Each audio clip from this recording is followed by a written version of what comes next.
ॐ अज्ञानतिमिरान्धस्य ज्ञानञ्जनशलाकया चक्षुरुन्मीलितं येन तस्मै श्रीगुरुवे नमः। हरे कृष्ण। भगवद गीता अध्याय दूसरा और श्लोक संख्या 40। नेह विक्रम नाशो अस्ति पत्वायो न विद्यते स्वल्पम अपि अस्य धर्मस्य त्रायते महतो भयात्। इस प्रयास में ना तो हानि होती है न ही ह्रास, अपितु इस पथ पर की गई अल्प प्रगति भी महान भय से रक्षा कर सकती है।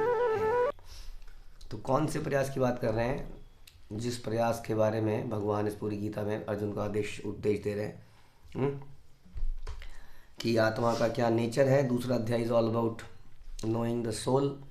एक तरह से पूरा भगवत गीता का सारांश है और इसमें भगवान बता रहे हैं कि इस भगवत गीता में जो मैंने बताया है सारांश रूप में, क्योंकि डिटेल डिस्क्रिप्शन अगर आप चाहेंगे तो श्रीमद् भागवतम में मिलती है और भगवत गीता तो एक तरह का इट्स वेरी एनालिटिकल स्टडी। इसके अंदर जो भी निष्कर्ष निकले, जो कि हम गीता के अंतिम समय तक पहुंच के समझ जाएंगे, बल्कि उससे पहले ही श्रील प्रभुपाद अपने तात्पर्यों में समझा देंगे। उन निष्कर्षों पे यदि हम चलते हैं, जीवन को आगे बढ़ाते हैं, तो उसमें बता रहे हैं कि ना तो हानि है, मतलब ना तो हानि, कभी ऐसा नहीं है कि कभी लॉस हो जाएगा, और ना ही आप अपने स्टेज से नीचे आओगे। नीचे नहीं आओगे आप। जहाँ पर आपने जोर लगाया वहीं पर एक हुक लगा दिया जाएगा, और उसके ऊपर ही आप जाओगे हर बार। तो ये बड़ा भगवान बहुत ही इम्पोर्टेंट हमें एक एश्योरेंस दे रहे हैं, क्योंकि रास्ता कठिन लगता है हमारे लिए, क्योंकि हमें अब डिफरेंट कंडीशनिंग हो गई है। हमारी ओरिजिनल स्टेट तो भगवान की सेवा करना ही था, लेकिन इस संसार में काफ़ी समय तक रहने के कारण, मटेरियल एसोसिएशन के कारण, मटेरियल संगों के कारण, भोगने की इच्छा के कारण हमारे अंदर एक डिफरेंट कंडीशनिंग हो गई है। उस कंडीशनिंग में के अगेंस्ट में जो हम चल रहे हैं, ऑल्दो हम अपने स्वाभाविक नेचर की तरफ जा रहे हैं, लेकिन वो हमें मुश्किल लग रहा है। तो इसलिए कई बार ये डाउट मन में आ जाता है कि अगर हम इसको नहीं सक्सेसफुली कर पाए तो क्या होगा। कहीं ऐसा तो नहीं है कि क्या कहते हैं, दुविधा में दोनों पड़े, न माया मिली न राम, कि इधर से माया को छोड़ के इधर आए और इधर से ये भी नहीं मिला, क्योंकि कहीं ना कहीं कुछ इच्छा मेरी रह गई। हर लोगों को डाउट होता ही है कि हम समझते हैं कि हमारे अंदर कितने अनर्थ हैं, ये केवल हम खुद ही जानते हैं। हमें पता होता है हमारे मन में चलने वाली बातों का। तो अब वो उसमें अगर कोई बात रह गई, कोई इच्छा रह गई, कोई अनर्थ रह गया, तो मेरा क्या होगा, है ना। तो भगवान यहाँ पे गारंटी दे रहे हैं कि इस प्रयास में ना तो हानि होती है ना ही ह्रास। हाँ, मतलब कि कोई लॉस नहीं है, यानी कि there is no depreciation, there is no loss in this process. और इसके विपरीत यदि इस रास्ते पे यदि आप थोड़ा सा भी चलोगे तो महान भय से रक्षा होगी। तो बेनिफिट यानी कि बहुत ज़्यादा है और लॉस कोई भी नहीं है। तो श्रील प्रभुपाद से भी ये प्रश्न एक बार पूछा था उनके शिष्यों ने, क्योंकि श्रील प्रभुपाद के शिष्य विदेशों में बहुत ही डिफरेंट ज़िंदगी जी रहे थे। आप जानते हैं कि विदेशी ज़िंदगी कैसी है। उसके विपरीत यहाँ पर उनको बोला गया कि आप एक शादी कर लोगे बस, that's it, that's the relationship. उसके बाद आप किसी कैसीनोज वगैरह में नहीं जाओगे, जबकि उनका तो ज़िंदगी उससे चलती है। और डेली ऑफिस के बाद जब भी हम कब विदेश में गए तो हमने देखा कि ये लोग बड़े पर्टिकुलर हैं टाइम के। 5 बजे ऑफिस बंद तो 5 बजे बंद। तो हमें तो हिंदुस्तानी लोगों को तो बड़ा अच्छा लगता था, क्योंकि हिंदुस्तान में तो 5 के 6 और 7 और 8 ऑफिस में बजते हैं।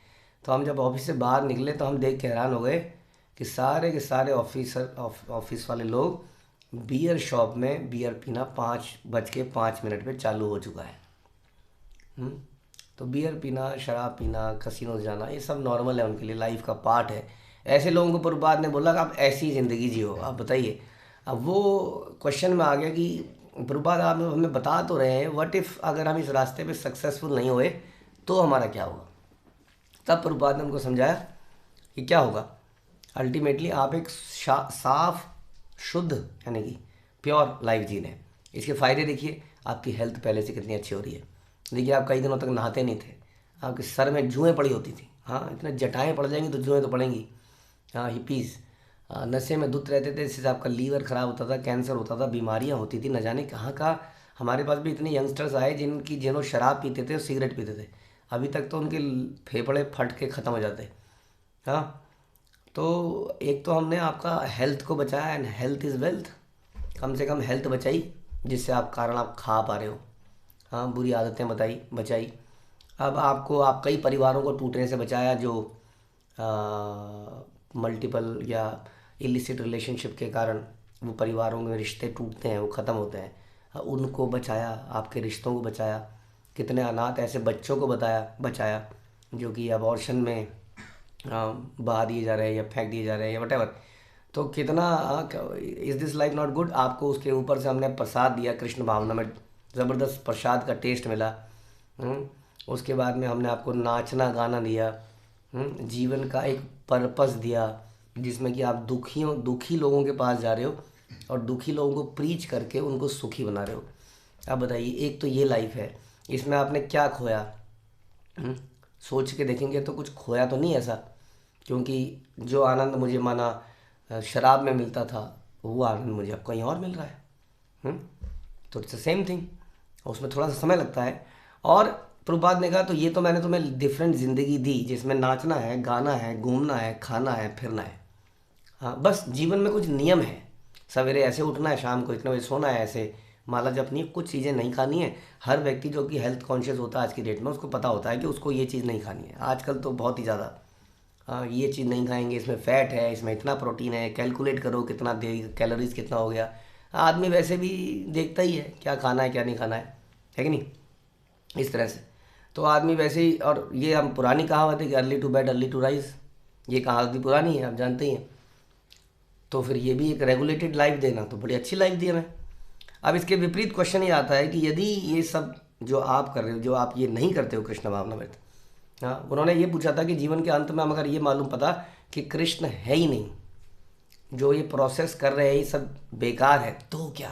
तब प्रभुपाद ने ये सब समझाया। तो भी तुमने एक बहुत अच्छी लाइफ जी जिसमें नाचना गाना खाना पीना सब है।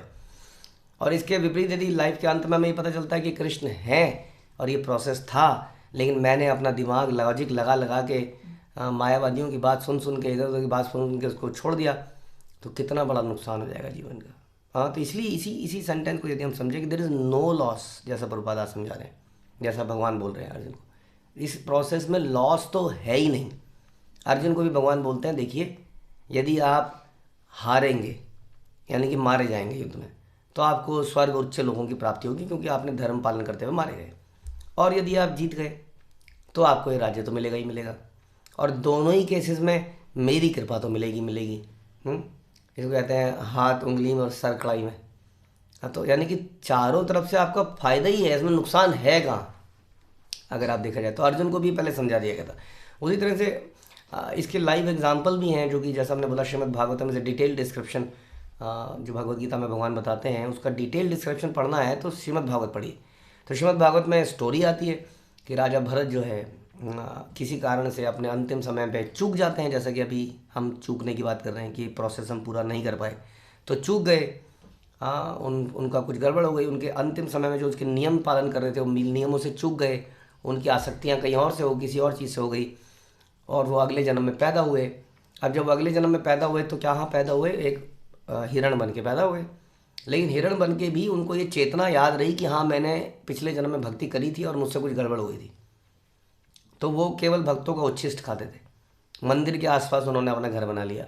भक्त लोग आते थे, भगवान के दर्शन करते थे, प्रसाद पाते थे, पत्तल फेंक देते थे, वो पत्तल को चाटते थे कि ये भक्तों का उच्छिष्ट, ऐसे भक्ति मिलेगी। और फिर उस हिरण की डेथ होती है तो एक और जन्म मिलता है जड़ भरत, और उस जन्म के अंदर भी उन्हें अपने पिछले दोनों जन्म याद रहते हैं कि कौन कौन से मैंने गलती करी थी, क्योंकि मनुष्य जीवन में ही वो भक्ति का प्रोसेस को अच्छे से अपना सकता है। तो उसको फिर से चांस मिलता है और इस जन्म में वो सक्सेसफुली आगे चल के पहुँच जाते हैं। और ऐसी अजामिल की कथा है जिन्होंने बचपन में भक्ति करी थी, बीच में उनका इलिसिट रिलेशनशिप बन गए थे, जीवन के अंत में उन्हें फिर से एक और चांस मिलता है। तो ऐसे शास्त्रों में बहुत सारे एग्जाम्पल हैं जहाँ पर भगवान, क्योंकि भगवान खुद ही ये कौन तया प्रतिजाने ईना में भक्त्या प्रणश्यति, वहाँ भी बोलते हैं कि मेरे भक्त का नाश नहीं हो सकता। थोड़े समय के लिए मेरा भक्त पद भ्रष्ट जरूर हो सकता है, there may be situation, but वो अल्टीमेटली विल कम बैक। और जब वो कम बैक करेगा तो यहाँ पर इम्पोर्टेंट टू नो है कि उसका जो प्रोसेस चालू होगा वहीं से चालू होगा जहाँ उसने ख़त्म किया था। हाँ, ये बड़ा इंपॉर्टेंट है। जैसे कि संसार में प्रभुपाद बता भी रहे हैं परपट में कि जब हम माना हमने कोई एजुकेशन ली, हमने कुछ डिग्री ली, ग्रेजुएशन, पोस्ट ग्रेजुएशन, डॉक्टरेट, तो ये डिग्री लेने के बाद हमारी जब मृत्यु होती है तो अगले जन्म में जब हम पैदा होते हैं तो कोई ऐसी जगह नहीं है जहाँ मान्यता मिलती है कि पिछले जन्म में हम ये प्राप्त थे, हमें फिर से वो अ आ इ ई ए बी सी डी, सोचिए पीएचडी आदमी को उसको ABCD पढ़नी पड़ती है फिर से। दिस इज अ लॉस, इसको लॉस कहते हैं। लेकिन इस प्रोसेस में क्या है, भगवान प्रोटेक्ट करते हैं उसकी इस चेतना को, क्योंकि इट्स ऑल अबाउट चेतना, कॉन्शियसनेस। तो भगवान क्या करते हैं, अगले जन्म में हम इसलिए देखते हैं कि कई लोग कैसे पैदा होते हैं, इसी भक्ति भाव के साथ पैदा होते हैं।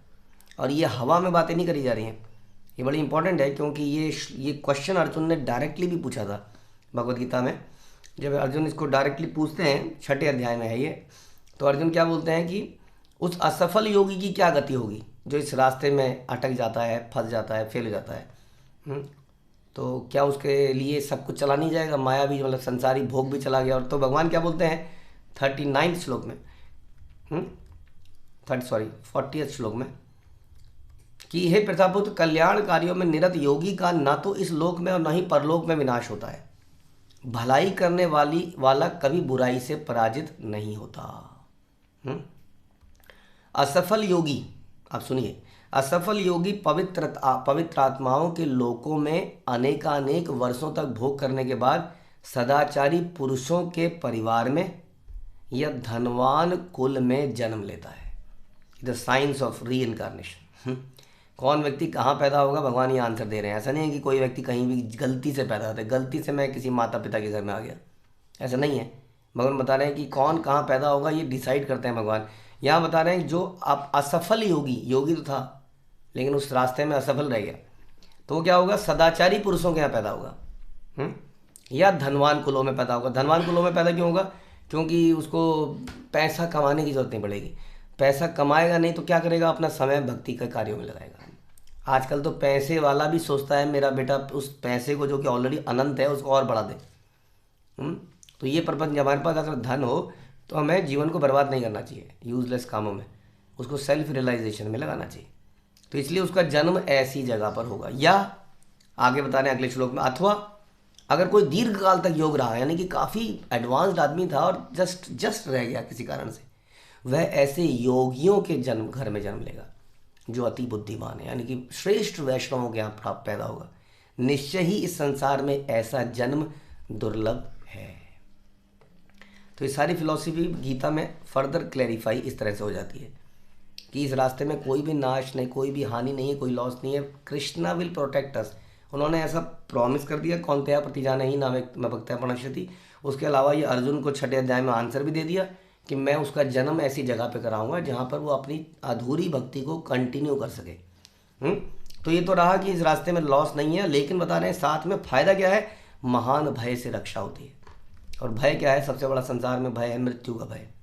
हाँ, अगर इस रास्ते में हम चलते हैं तो मृत्यु के भय से भी हमें छुटकारा मिलता है, इस मृत्यु से ही छुटकारा मिल जाता है अल्टीमेटली, जो कि डिफ़िकल्ट है, बट क्योंकि हम हर बार अगले स्टेप पे चढ़ रहे हैं। Although we should not be thinking कि चलो इस बार ही पास नहीं हुए तो अगले, ऐसा तो नहीं होता ना। हम लोग ऐसा कभी नहीं सोचते, चलो इस बार ही पास नहीं हुए, इस बार एक पेपर निकाल लेते हैं, डिस्टिंक्शन आ जाएगी, एग्जाम्शन मिल जाएगी, वटेवर, अलग अलग एग्जामिनेशन सिस्टम हो सकता है, दूसरी बार तीसरी बार में पास हो जाएंगे। हाँ, क्योंकि जैसे जैसे हम आगे बढ़ रहे हैं लाइफ की कंडीशंस ख़राब होती जा रही हैं यहाँ पर, हाँ, इस कलयुग के अंदर। इसलिए इसको एज ए बहाना भी नहीं लेना चाहिए कि अब हम आराम से करेंगे, अब तो क्या है, भगवान हमारा प्रोटेक्ट करेंगे। Although it is true, but सच्चे हृदय से हमें प्रयत्न तो यही करना चाहिए कि यही जन्म हमारा आखिरी जन्म हो और इसी जन्म के बाद हम भगवान के धाम में चले जाएं।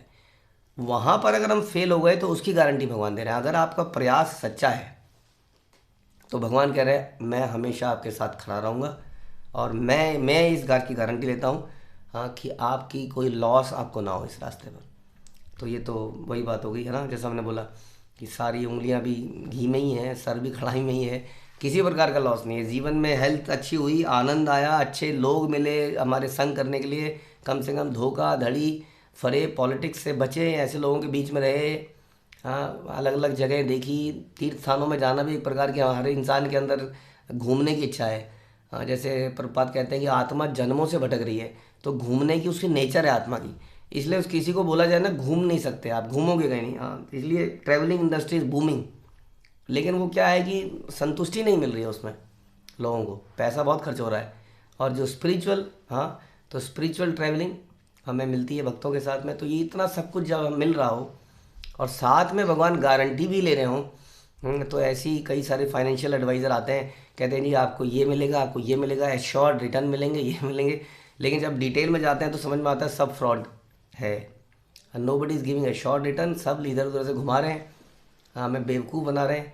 लेकिन यहाँ पर गारंटी साक्षात भगवान की। हम ऐसे लोगों की प्रॉमिस पर विश्वास करके इन्वेस्टमेंट कर देते हैं, लेकिन क्यों नहीं हम भगवान के कहने पर इस प्रोसेस में कुछ इन्वेस्ट करें जिसमें कोई लॉस नहीं है, इसकी गारंटी भगवान लेते हैं। हरे कृष्णा। श्री प्रभुपाद की जय। भगवद गीता की जय।